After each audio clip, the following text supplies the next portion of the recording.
E eu queria hoje, junto com você, olhar para a palavra de Deus, mas eu queria fazer hoje um alinhamento com você. O nome One, o nome da juventude que nós entendemos aqui, já fazem alguns anos, ele fala sobre unidade, baseado em Efésios capítulo 4, do 4 ao versículo 6, porque são várias gerações que, além de estarem juntas, estão servindo a mesma igreja.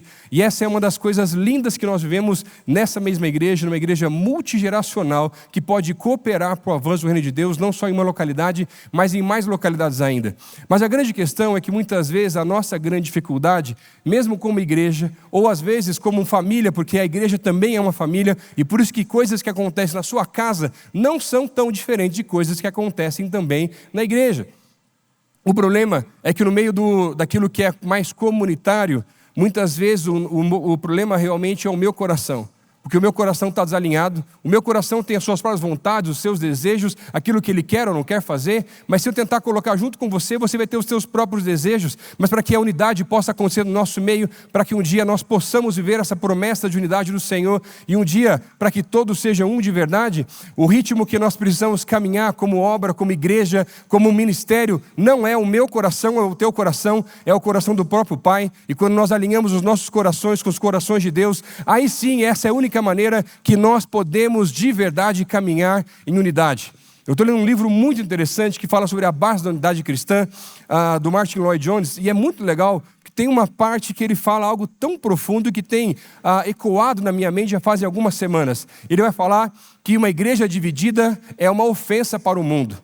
Mas não é só uma igreja, uma casa dividida também é uma ofensa para os seus vizinhos e para a sua própria família, é um mau testemunho que nós damos muitas vezes, porque infelizmente no meio do corpo de Cristo e na história do cristianismo, aquilo que o Senhor tem tentado unir e manter a unidade do Espírito entre o povo de Deus, nós, como igreja, agora eu falo, eu e você, somos profissionais em tentar fragmentar, dividir, separar e complicar cada vez mais. Mas graças ao Senhor, através da história, ainda assim a igreja permanece unida. Mas entre tantas divisões que já aconteceram, nós sofremos de uma fragmentação, quase como uma doença, muito silenciosa, que faz parte de uma estratégia do inimigo que tenta dividir e separar cada vez mais igrejas ao redor da face da terra.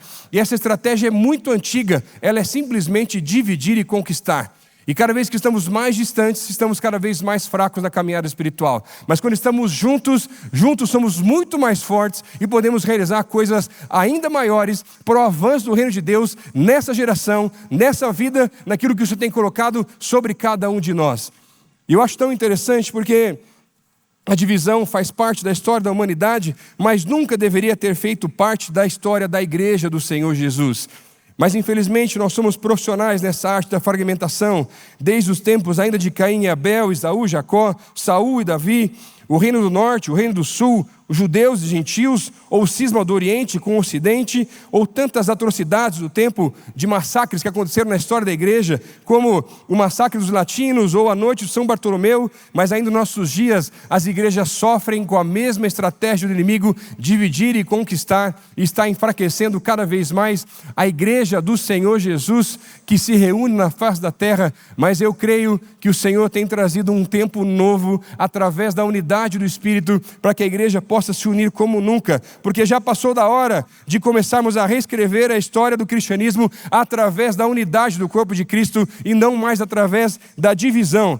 E essa história começa através de um convite muito simples, que é uma das palavras-chave para a interpretação do livro da Carta aos Efésios, e a palavra é andar. O Senhor convida o seu povo para andar com Ele. Da mesma maneira que Jesus convida cada um dos seus discípulos, mas esse é um convite muito mais profundo do que simplesmente acompanhar alguém numa caminhada pequena. Ele é um convite para uma mudança radical de vida, onde você deixa tudo aquilo que você acreditava, você deixa inclusive os desejos do coração ou o ritmo do teu coração para começar a andar no mesmo compasso do Senhor Jesus. E hoje eu vim aqui trazer um alinhamento do Senhor, porque para que nós possamos nos tornar um de verdade, como o corpo de Cristo, como cada casa aqui representada, com outras igrejas inclusive, nós precisamos alinhar os nossos corações com o coração de Deus nessa manhã. Eu creio que Deus tem coisas tremendas para fazer através da minha vida e da sua vida. Eu creio que Deus tem coisas tremendas para fazer através dessa igreja. Essa igreja não só vai ficar pequena, mas aquilo que Deus tem derramado sobre esse lugar vai transbordar sobre cada vez mais lugares. E cada vez mais lugares vão encontrar a ressignificação daquilo que é a unidade do corpo de Cristo. Porque a gente tem que parar de brigar e competir e se afastar e ter inveja. E o Senhor vai quebrar o ego e o orgulho daquilo que tem nos afastado por tanto tempo. Nós somos um em nome de Jesus. Nós somos um em nome de Jesus.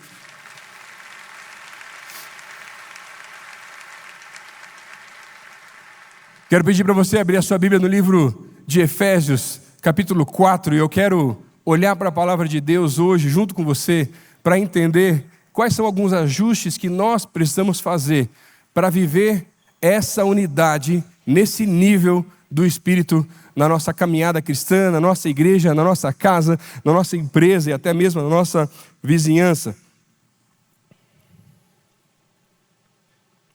Efésios capítulo 4, a partir do verso 1. Diz assim a palavra: como prisioneiro no Senhor, rogo-lhes que vivam de maneira digna da vocação que receberam. Sejam completamente humildes e dóceis. E sejam pacientes, suportando uns aos outros com amor. Façam todo esforço para conservar a unidade do Espírito pelo vínculo da paz. Há um só corpo e um só Espírito, assim como a esperança para a qual vocês foram chamados é uma só. Há um só Senhor, uma só fé, um só batismo, um só Deus e Pai de todos, e que é sobre todos, por meio de todos e em todos. Vamos orar mais uma vez? Senhor, fala aos nossos corações, Pai. Nós te damos liberdade para falar a cada um aqui de maneira singular. Eu creio que Teu Espírito tem coisas específicas para realizar hoje aqui e falar aos nossos corações. Por isso te damos essa liberdade e que possamos entender coisas que ainda não entendíamos. Nos ajuda, Deus, nessa caminhada de unidade, para que essa igreja e cada casa aqui representada possa se tornar cada vez mais unida, mais forte e mais parecida com Cristo Jesus. Essa é a nossa oração, Pai, no nome de Jesus. Amém e amém. Mas vamos falar bem a verdade. Quando a gente fala sobre unidade, é algo extremamente complicado. Porque caminhar em unidade com mais pessoas é algo que vai contra a nossa vontade, contra o nosso coração, contra o nosso próprio ego muitas vezes. Talvez você pense assim, pastor, tudo bem, mas andar com Deus, beleza. Andar com o meu próximo, se você for de Curitiba, você vai pensar assim, posso escolher? Agora, pensa numa igreja que você vai ter curitibano, que é difícil, pô, fala a verdade, você sabe, né? É complicado. Tem gaúcho, tem os gaúchos aí também, que com todo respeito, são bênção, mas não é fácil também. É ou não é verdade? Tem nordestino aí não? Olha que alegria. Ó, a Cleide já está tão empolgada aqui na frente já, não tem jeito, não é? E pessoal do norte aí, tem o pessoal do norte do país também não? Aí, ó, que bênção. Centro-oeste tem também não? Está meio devagar ali. Vamos orar mais pelos nossos irmãos do Centro-Oeste, em nome de Jesus aí, por favor. Como é que uma igreja consegue ter tanta gente de tão diferentes lugares, com culturas tão diferentes? Afinal de contas, gaúcho de verdade já traz o chimarrão direto no culto. Tem aí ou não tem? Olha lá, gente, tem tanta mão levantada com os gaúchos ali em cima, que deve ter não sei quantos chimarrão que os caras trouxeram para o culto já aqui também. Só que imagina o nordestino vendo um cara, um negócio desde um calor desde Curitiba, gente. Que negócio complicado. Só o Senhor para trazer unidade realmente no nosso meio através dessas coisas. Nós somos diferentes, temos culturas completamente distintas muitas vezes. Só o Senhor pode trazer unidade através de uma igreja e de uma família nessa mesma perspectiva. Mas é interessante porque para que nós possamos nos tornar um com o Senhor, mas também com o próximo, para que todos sejam um, e precisamos fazer alguns ajustes na obra que o Senhor tem realizado através da nossa vida. O primeiro ajuste que esse texto nos mostra, queria olhar com você aqui já no verso 1, é que para vivermos essa unidade, a obra que nós realizamos, ela precisa acontecer pela nossa vocação. Olha só, eu queria ler com você novamente o versículo 1, mas numa outra versão, para você entender um pouquinho mais o contexto, agora na Almeida Revista Atualizada, que diz assim: rogo-vos, pois, eu, prisioneiro no Senhor, que andeis de modo digno da vocação que fostes chamados. Dois termos são importantes aqui para o entendimento desse versículo, desse texto, porque rogo e pois são melhores representados nessa versão, com relação à linguagem do original. Pois, porque mostra a sequência daquilo que Paulo estava construindo nos capítulos anteriores, 1º, 2º e 3º da carta aos Efésios. E ele vai dizer assim: olha, eu trouxe a teoria, e agora, quando eu começo a falar de unidade, está na hora de vocês colocarem em prática a doutrina daquilo que eu já havia ensinado, trazendo as bases dessa unidade. E quando ele vai falar sobre rogo, o termo rogar indica que Deus nos chama para viver para a sua glória, mas não com um padrão do Antigo Testamento que dizia: se você me seguir e andar comigo, eu vou te abençoar. Porque rogar aqui, ele muda o tom do texto com relação àquilo que Paulo quer trazer, que o Senhor quer revelar, e ele vai dizer, é como se ele dissesse: eu já o abençoei, agora obedeça-me, e em resposta ao meu amor e à minha graça. Muda completamente, porque o Senhor já nos alcançou, o Senhor já se entregou por nós, e agora a resposta pelo sacrifício que Ele realizou por nós é viver para a sua glória. E por isso é que ele começa a rogar para aqueles que estão lendo essa carta, que tenham um tempo diferente de vida, aplicando a prática da unidade do corpo de Cristo. Isso numa igreja complicada, numa divisão entre gentios e judeus, que era extremamente difícil, e uma separação complicada de resolver. Ou seja, tudo que ele estava falando era: agora temos o dever de colocar em prática a unidade do corpo de Cristo. Essa era a mensagem da carta que Paulo trazia através da carta aos Efésios. Mas é interessante porque outra palavra que aparece aqui, ela é mais profunda do que quando nós lemos simplesmente numa leitura talvez um pouco mais rápida. A palavra vocação que aparece no texto aqui, e chamado, elas têm a mesma raiz ou a mesma maneira de ser escrita ou expressa no grego. Ela é a palavra kaleo, que representa um chamado.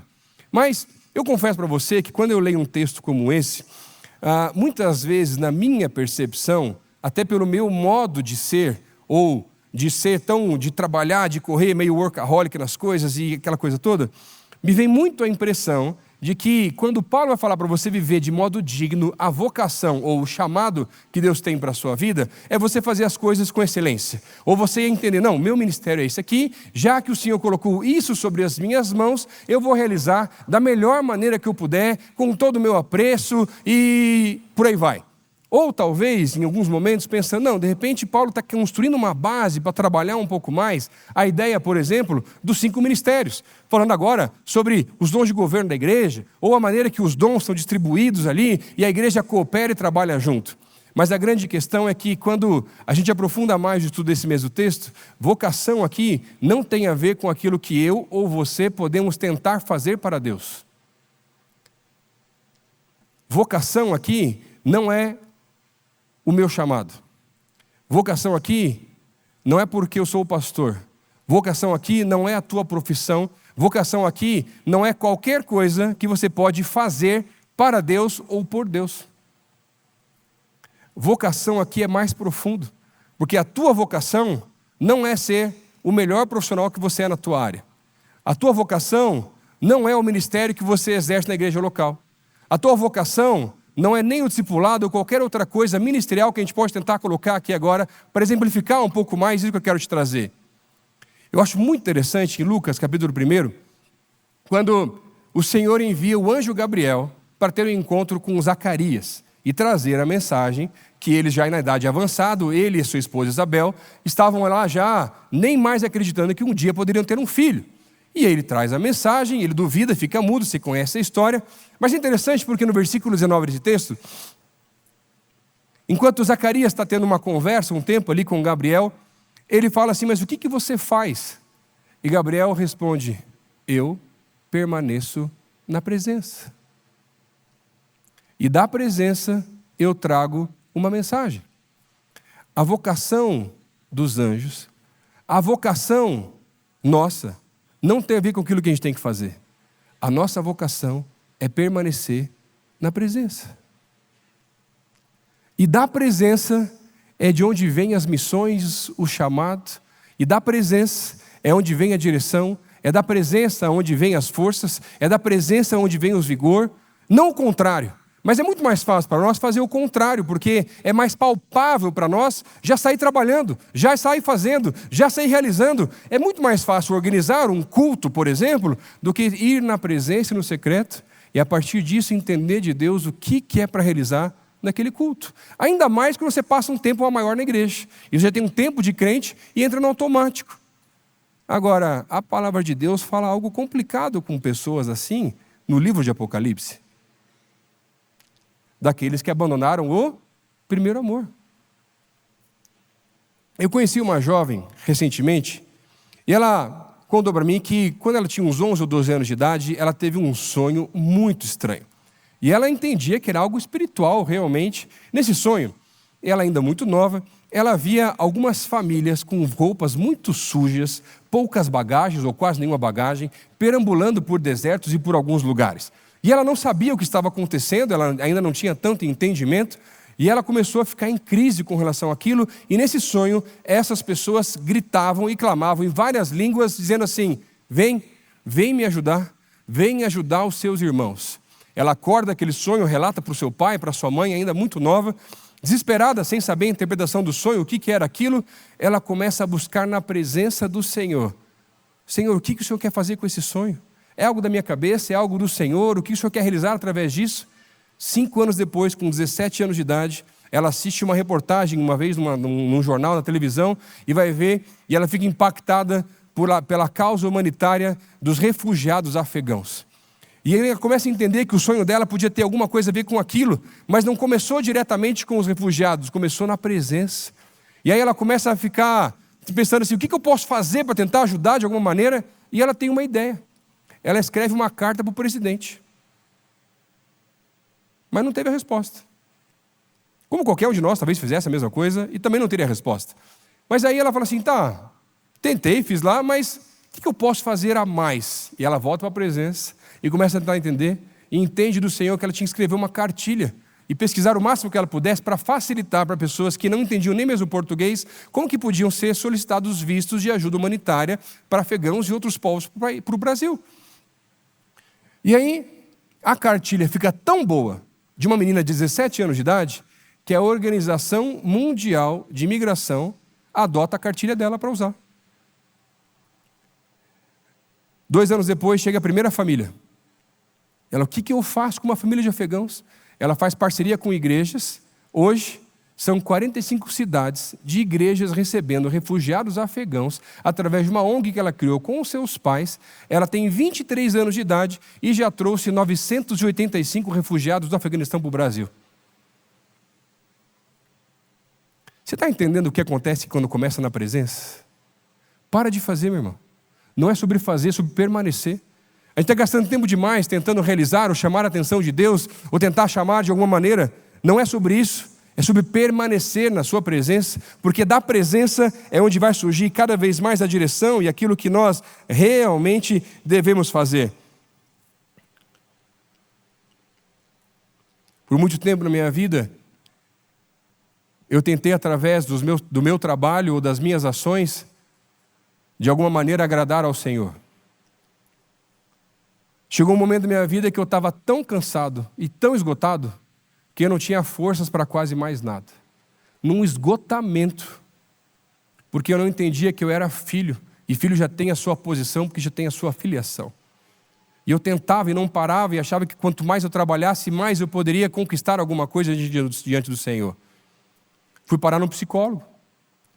Mas foi algo extremamente profundo, e um dia, junto com essa psicóloga, ela falou assim: Lucas, se você estivesse aqui no seu lugar onde você está, e eu estivesse aqui nessa cadeira, mas no meu lugar fosse Deus, e Ele está vendo você nessa situação, o que é que você acha que Ele ia pedir para você fazer? Para você trabalhar ainda mais e fazer mais? Eu falei assim: não, Ele só ia pedir para eu vir para o colo dEle e desfrutar da presença dEle.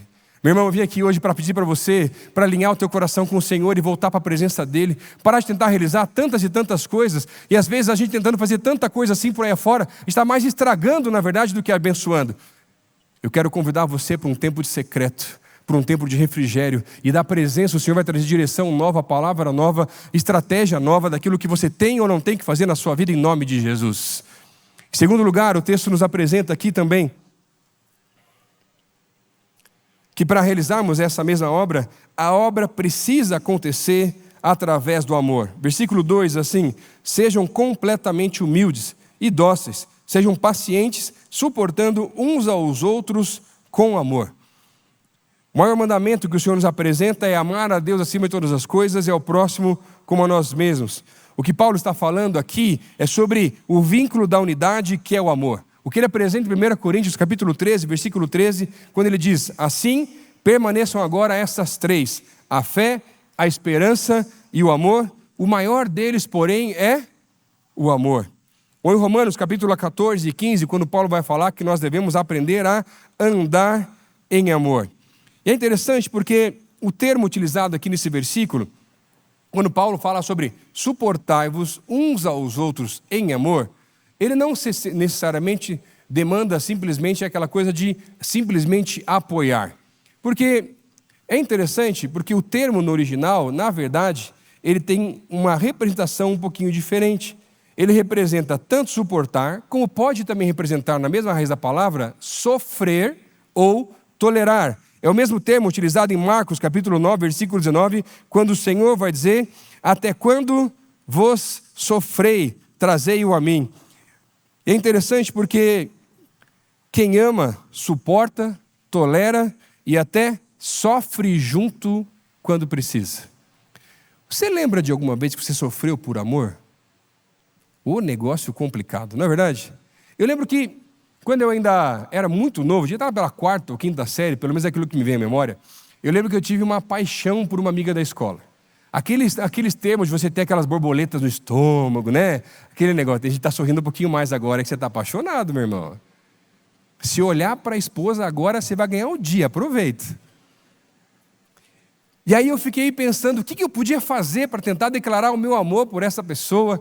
E eu fiquei tentando lá na minha limitação, ainda mais que eu era alguém extremamente tímido, o que eu podia inventar. E eu fui perguntar para o meu pai. Falei assim: pai, o que você acha? Eu acho que ele não me deu muita moral, na verdade, até pela idade ainda muito nova.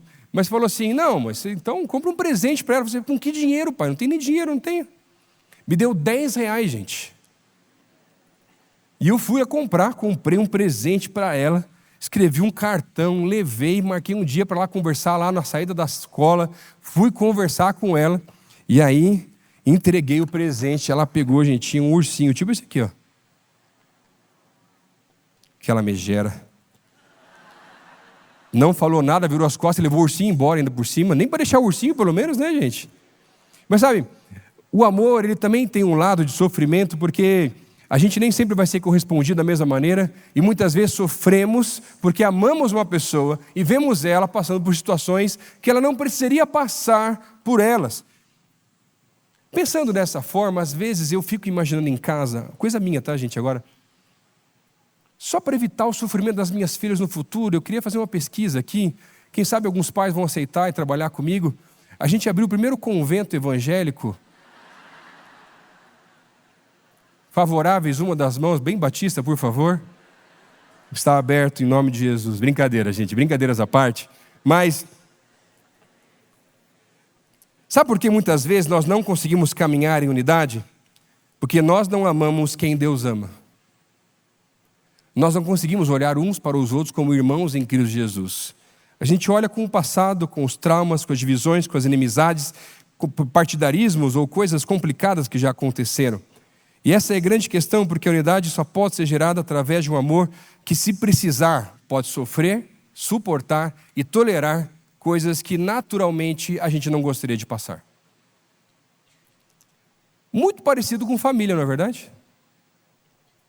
Eu acho muito interessante em Deuteronômio capítulo 27, quando o Senhor traz para Moisés umas orientações com relação à maneira de construir um altar para um holocausto. Ele vai dizer assim: olha, vocês têm que chegar num certo lugar, eles vão pegar algumas pedras grandes, essas pedras não podem ser trabalhadas com peças de metal, tem que ser do jeito natural, é como eu criei. E é interessante porque a palavra de Deus fala que nós também somos pedras vivas, e essas pedras são colocadas umas encaixadas nas outras, suportando umas às outras, e quando elas são encaixadas dessa maneira, sabe o que acontece?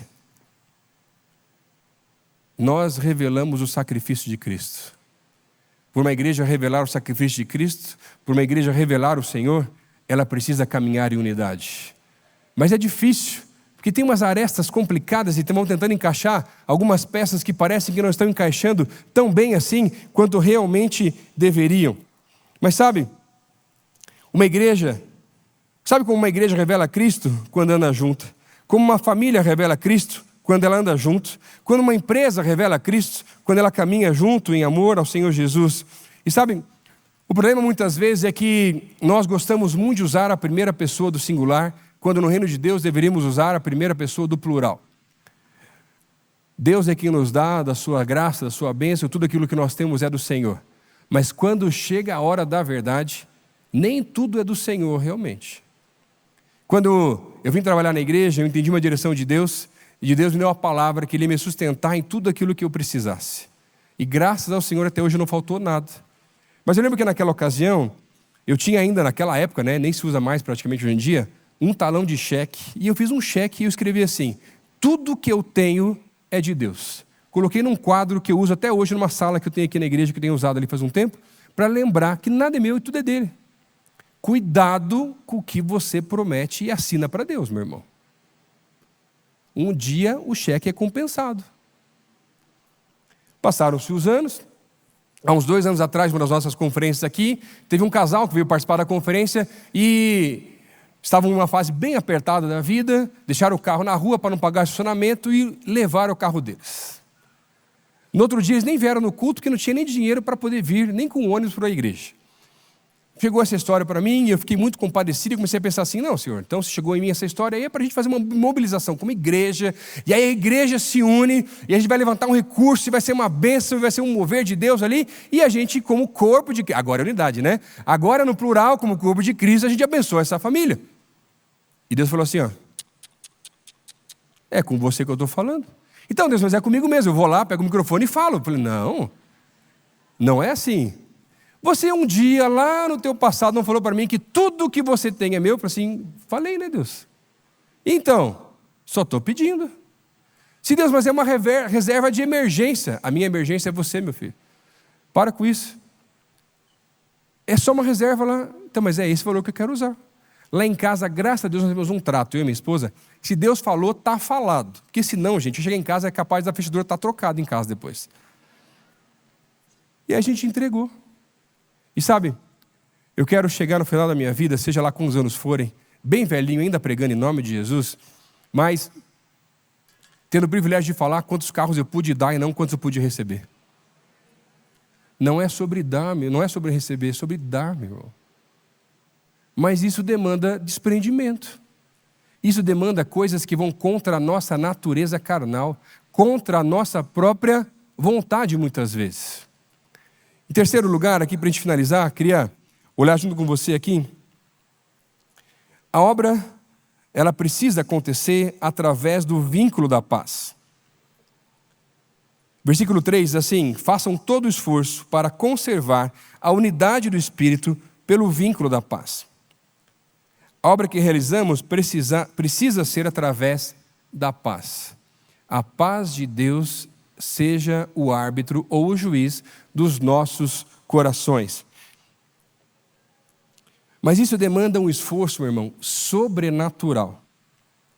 E Paulo sabia da situação da igreja em Éfeso, e sabia que para que fosse mantida a paz, o esforço, e por isso que o próprio versículo vai dizer: façam todo o esforço, porque é pesado, é difícil.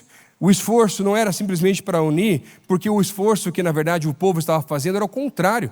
Eles estavam se esforçando para dividir, segregar, separar, quando o esforço que o Senhor pede é aquele que deveria ser para unir o povo de Deus. Mas vamos falar a verdade, a gente não é fácil. Eu não sei como que é na tua casa,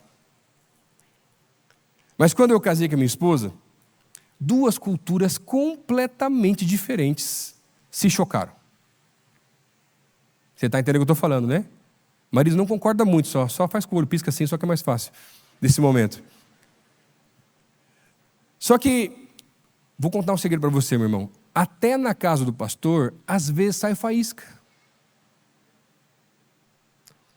E a gente fez um combinado. Porque a paz, ela é uma promessa que vem de uma aliança. Quando você faz uma aliança com alguém, você faz um combinado com essa pessoa. Quando nós casamos, nós falamos assim, olha, a nossa casa vai ser uma casa de paz. E não quer dizer que as nossas casas não eram de paz antes. Nessa casa, nós não levantamos a voz um com o outro, não usamos palavras torpes, não menosprezamos um ao outro. E são acordos que nós vamos fazendo. Na nossa família, na nossa casa, a palavra divórcio não faz parte do nosso vocabulário.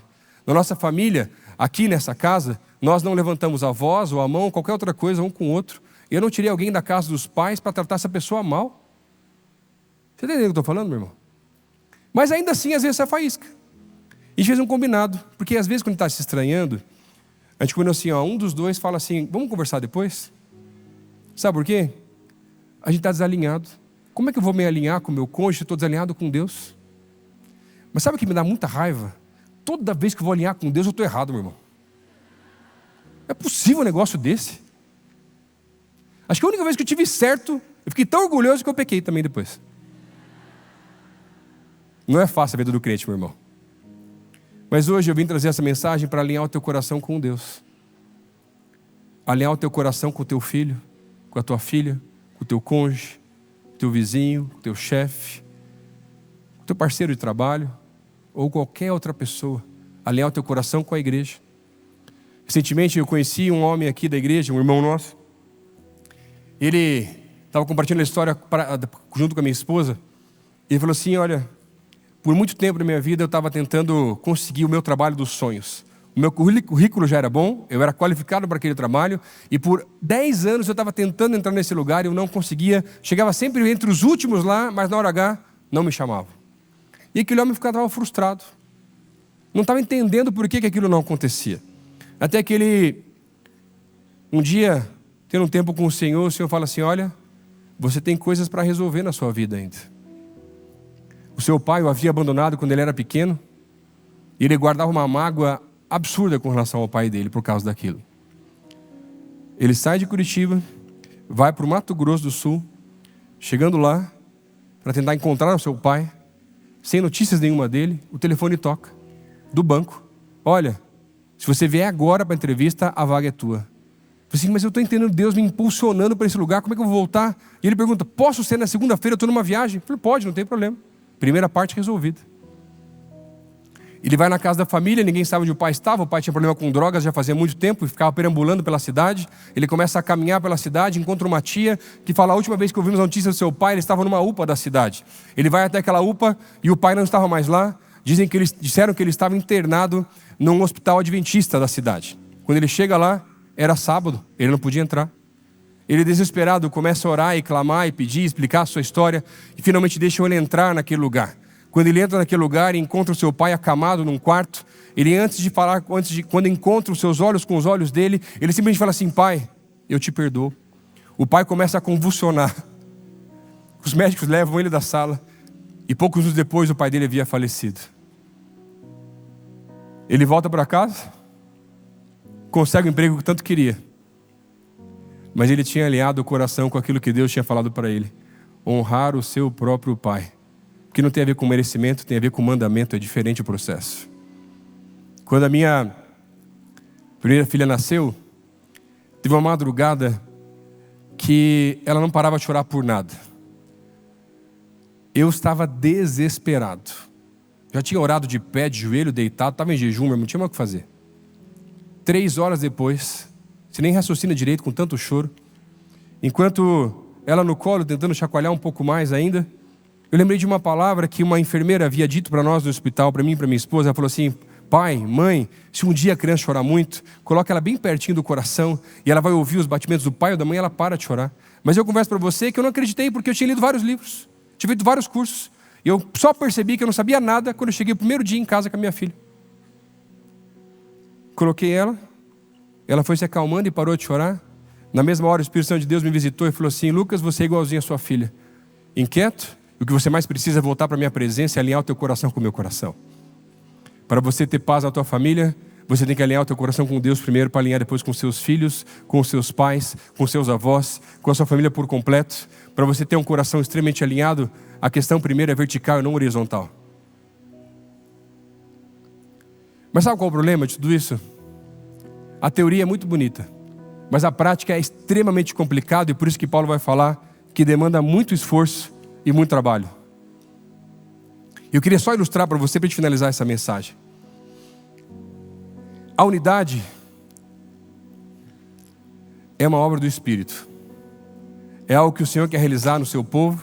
É algo que eu creio que o Senhor tem uma certa urgência em realizar através dessa nossa geração, em nome de Jesus. Mas ela é pesada, ela é custosa, ela vai demandar a tua vida, os teus recursos, ela vai demandar o teu orgulho, ela vai demandar coisas que você não sabe nem mesmo explicar. Mas eu queria mostrar para você que é possível sim, você fazer algo diferente.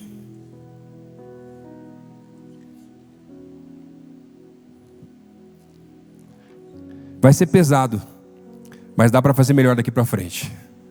Eu quero viver com você a unidade do Espírito nesse lugar, a tal ponto que não importa o valor, não importa o esforço, nós seremos um em nome de Jesus. Nós seremos um em nome de Jesus. Deus falou com você através dessa mensagem que você está desalinhado. Eu queria pedir para você ficar de pé no seu lugar. Eu quero orar com você. Senhor, eu quero alinhar o meu coração, porque ele em casa está desalinhado. A casa, que é uma casa de crente, que era para ser uma casa de paz, está vendo casa de pé de guerra. Uma das coisas que eu mais escuto através de vários jovens da igreja é que eles não querem voltar para casa, porque a casa não é uma casa de paz. E talvez hoje, ouvindo essa mensagem aqui nesse lugar, ouvindo essas histórias e meus louvores, você começou a entender que existe sim um Deus real e pessoal que se revela a nós e Ele quer um relacionamento para conosco. Mas você nunca vai estar alinhado dessa maneira para caminhar em unidade, mesmo com a tua família ou com o teu próximo, se você não convidar a Jesus para ser o Senhor e Salvador da sua vida. E por isso hoje, se você está aqui nesse lugar, eu quero desafiar você a fazer uma oração junto comigo no seu lugar, se você nunca fez essa oração antes. Convidando a Jesus para ser o Senhor e Salvador da sua vida, alinhando o teu coração com o próprio Deus nesse momento. Onde você está no seu lugar, se você é uma das pessoas, faça a oração comigo, em voz alta, dizendo assim: Senhor Jesus, eu me arrependo pelos meus pecados, escreve meu nome no livro da vida, eu quero ter o meu coração alinhado com o teu coração. Saia daqui hoje acompanhado pela tua presença. Essa é a minha oração, no nome de Jesus. Amém. Se fez essa oração, levanta a mão onde você está, eu quero orar com você, encerrando esse culto. Onde você está? Quem fez essa oração comigo? Levanta a mão onde você está. Só eu levantar a mão. Amém, amém, ali atrás. Quem mais? Tem mais pessoas? Amém, amém. Mais pessoas que fizeram essa oração? Ali em cima. Quem mais? Amém, amém. Eu quero desafiar você para mais uma coisa. Você que levantou a mão no teu lugar, eu queria chamar você para vir aqui à frente. Eu quero orar junto com você. Eu quero te dar um abraço. Na verdade, porque a palavra de Deus diz que a igreja é uma família. E você está chegando numa família nova em nome de Jesus. E você vai estar alinhado com essa família aqui nesse lugar. Você que fez essa decisão, vem aqui para frente comigo, junto com alguns pastores nossos. A gente quer orar junto pela sua vida nesse tempo, para que a sua casa se torne uma casa de paz em nome de Jesus.